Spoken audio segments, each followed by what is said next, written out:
This painting survived the Beirut explosion. Here's how conservators restored it. After a long-forgotten painting of Hercules, an Omphale was punctured by glass and coated in debris during the 2020 explosion in Beirut. The monumental oil-on canvas, painstakingly restored over more than 3 years, has gone on view at the Getty Center in Los Angeles.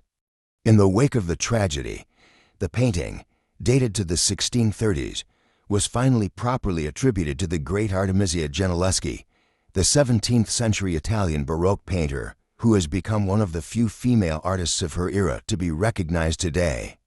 Having passed only between 3 private collections over for centuries, the Artemisia's strong women, rescuing a masterpiece exhibition marks the first time the painting has ever been on public display. The canvas depicts the Greek mythological hero Hercules, who was enslaved by the Queen of Lydia, Omphale, and made to do tasks traditionally associated with women, such as weaving. In Gentileschi's composition, he raises a spindle of wool before they fall in love. Gentileschi often gave her mythological and biblical female figures a striking sense of agency, such as her most widely known scene of the widow Judith violently beheading Assyrian general Holofernes.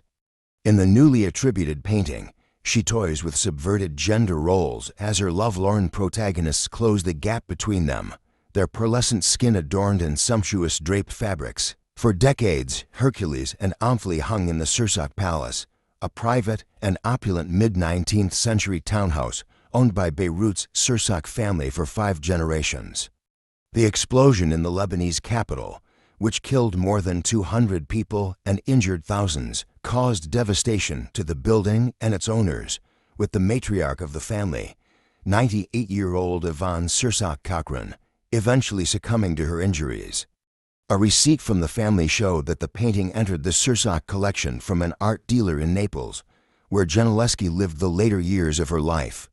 At the time of the explosion, the artist's then-unknown masterpiece was hanging in front of a window, according to the Getty, which exploded through the canvas.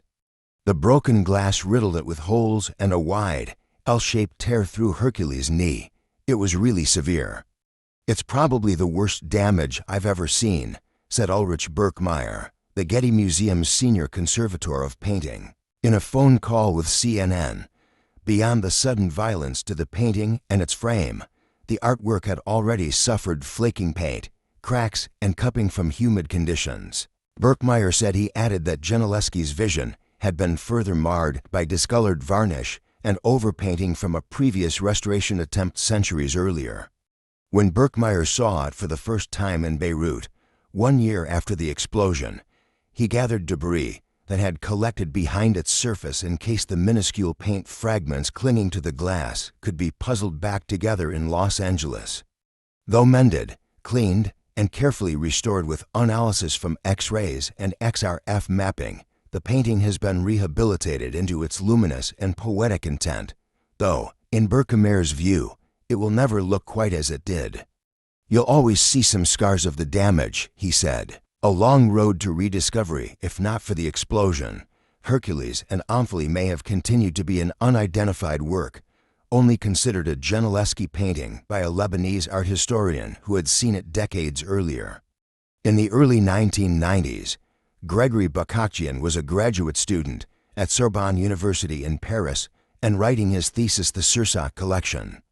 It was then that he made the connection between Hercules and Omphale and another painting, Penitent Magdalene, to Gentileschi, but he didn't pursue publishing his research more widely, according to the arts publication Hyperallergic.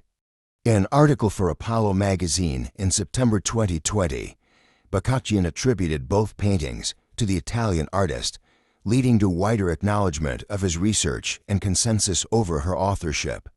Over the course of her career, Gentileschi, the daughter of the Mannerist painter Orazio Gentileschi, was commissioned by top artistic patrons, the Medici family in Italy, as well as monarchs Philip IV of Spain and Charles I of England, before being lost to history following her death in 1653.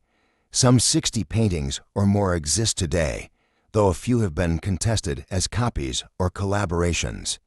She was very, very famous during her day, but all but forgotten in the centuries after, which is true for many Baroque painters, but for women, of course, particularly, Birkmeyer said. Rediscovered in the 20th century and amplified by the 1970s feminist movement, Gentileschi's resurgence helped pave the way for researching and foregrounding female artists of the past.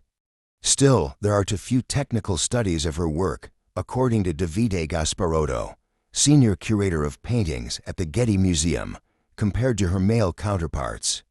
The Getty's report provides insight into her techniques and materials and how she revised the composition over time, such as altering the position of Hercules' head and gaze to strengthen the emotional charge, which is very much Artemisia, Gasparotto said.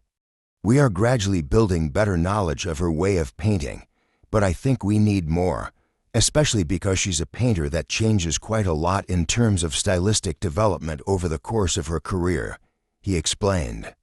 She's an artist who looks a lot at what is going on around her, and she absorbs it. Gentileschi trained with her father, but was also influenced by her Baroque peers and predecessors, such as Caravaggio and Guicciano. She traveled widely in Europe, trained in Venetian techniques, and adopted other skills from Naples, where she took up residency later in life and set up a workshop. Her time in Naples in the 1630s has been considered less interesting by scholars, Gasparotto said, but he disagrees, and can now cite Hercules and Omphale as further proof. Her paintings grow in size. They are monumental paintings, ambitious compositions, multi-figure compositions, Gasparotto said.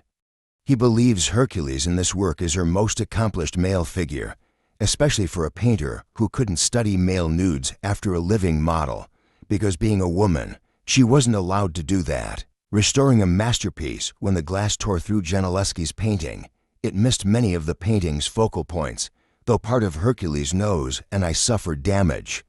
That was the trickiest area to reconstruct, Birkmeyer said, but he was able to see Gentileschi's earlier draft of Hercules' head in the X-ray to aid in reconstruction. He called in help from a friend, Federico Castelluccio, the Italian-American actor best known for his role as Furio in The Sopranos, who is also a painter and collector of Baroque art, and who once discovered a $10 million Guicciano painting. The TV series aired on HBO, which shares Warner Brothers, Discovery as a parent company with CNN. He assisted me with another conservation treatment years ago. And so he painted the head of Hercules for me and suggested what the eye that was missing there should look like, Birkmeyer recalled. And so I based my reconstruction on that, and it was very helpful. Restoring an old work doesn't mean making it like new, but maintaining the decay from time that occurs with a 400-year-old painting, Birkmeyer said. As he and other specialists gradually worked on the painting, it began to reveal itself. You have this painting in pieces, and all you see is the damage and the discolored varnish and the old restoration and the big holes, and then little by little, as you work on it, the image emerges again, he recalled. It's a really interesting process of discovery. I wanted to do her justice. Some of the identifying features of Gentileschi's work seen in Hercules and Omphale include her renderings of fabrics and jewelry, and the subtle gestures she repeats across canvases.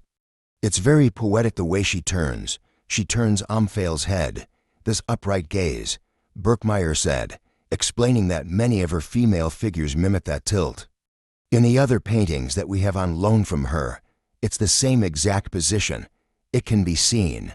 2. In Susanna and the Elders, from 1638 to 40, another recent discovery of Gentileschi's that is in the UK's Royal Collection Trust, painted during her time at the court of Charles I with her father.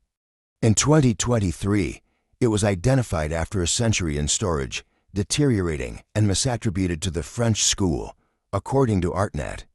Another rediscovered Gentileschi work, a portrait of David with the head of Goliath, will headline a Sotheby's auction in July. There's definitely a lot of room for discovery, Gasparotto said, though he cautioned that attribution is not always clear-cut considering her workshop is still not fully understood, and she tended to work in conjunction with landscape artists later in life.